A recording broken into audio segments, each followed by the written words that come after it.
So we know that this sort of intrinsic problem with transmitting through bandwidth limited channels is the possibility that intersymbol interference will raise its ugly head. And so we want to come out with ways of avoiding it. You know, why is intersymbol interference so bad? So let's look at a typical bit error rate curve, which we see illustrated here. And it has here the typical waterfall shape.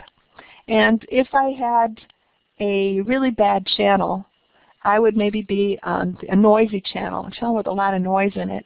I would maybe be on the dotted line instead of the solid line.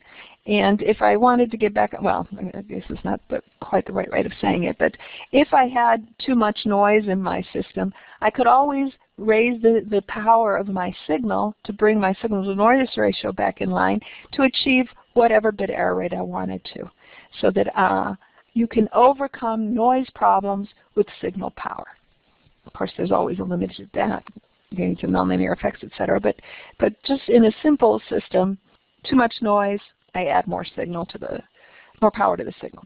However, what happens with ISI is that we create something called a bit error rate floor. I might have the waterfall shape, but then I lose it at some point. And even if I add more signal-to-noise ratio, if the noise is fixed by adding more signal power, I cannot infinitely climb down the bit error rate value just by increasing SNR, which is what I can do for the waterfall curve.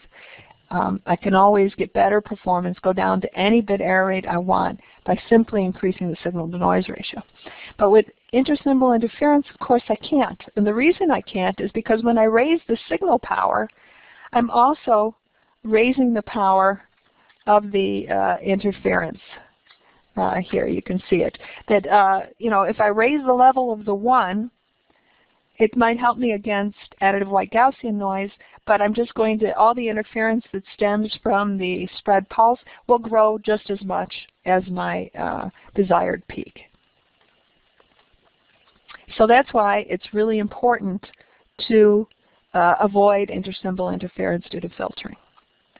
Filtering we have to do. We have to filter. First of all, our channel filters it because our channel has finite bandwidth. But even at the receiver, we filter.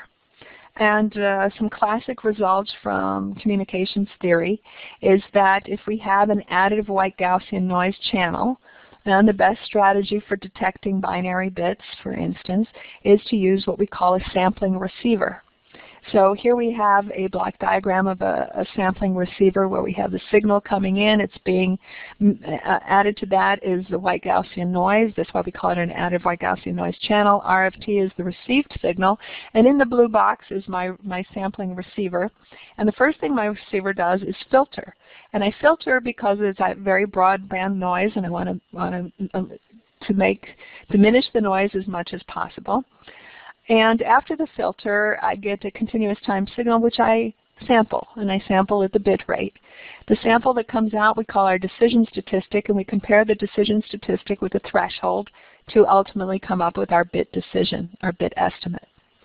So if we look at the theory from communications theory, what filter should we use? And theory tells us that in order to maximize the signal-to-noise ratio in the decision statistic, we should use a matched filter.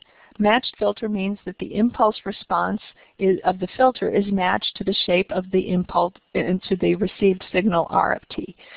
So H of T is actually equal to the impulse response is equal to the conjugate of the Fourier transform of the received signal.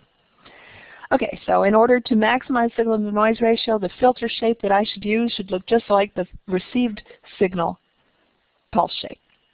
Also, if I want to maximize the a posteriori probability of the estimated data, then theory tells me I should use a matched filter. So for many different ways of looking at the problem, the best strategy is to use a filter matched to the incoming signal. That means that I've sort of traded off, you know, how to get the most of the signal information and reject as much of the noise interfering with that information as much as possible when the noise is additive white Gaussian noise. And according to theory, Pulse shape doesn't matter. Whatever shape RFT has, as long as my filter is matched to it, as long as I use a matched filter, I will get all the good results I'm looking for.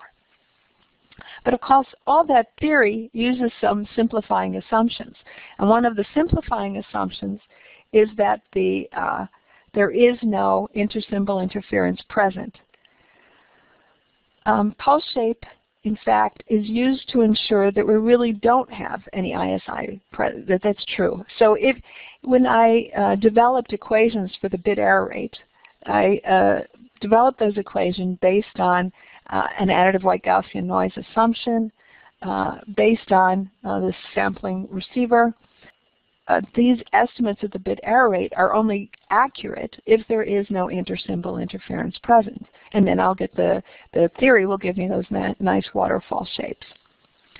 So if I want to be able to use my theoretical results, I've got to be working in a regime which is ISI. If I want to avoid getting a bit error rate flora, I want to be working in a regime that doesn't have ISI. So although theoretically I can use any pulse shape I want, in fact, if I want to avoid ISI, there are some pulse shapes that will help me do that when I'm using non-ideal components.